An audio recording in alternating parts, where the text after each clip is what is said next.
President Droupadi Murmu addresses joint session of both houses of parliament. The president today asserted that the government is committed to a fair investigation and ensuring strict punishment to the culprits of recent paper leaks. On the development of northeastern region states, the president observed the allocation for the development of the region has been increased to over 4 times in the last 10 years.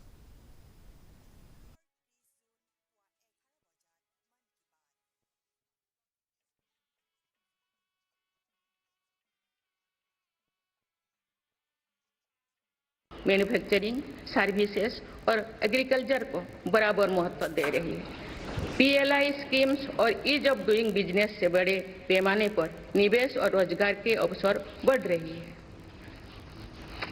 पारंपरिक sectors के साथ साथ sunrise sectors को भी mission mode पर बढ़ावा दिया जा रहा है, चाहे सेमीकंडक्टर हो या सोलर हो, चाहे इलेक्ट्रिक व्हीकल हो या इलेक्ट्रॉनिक्स गुड्स हो, चाहे ग्रीन हाइड्रोजन हो या बैटरीज हो, चाहे एयरक्राफ्ट कैरियर्स हो या फाइटर जेट्स हो, भारत इन सब सेक्टर्स में अपना विस्तार कर रहा है।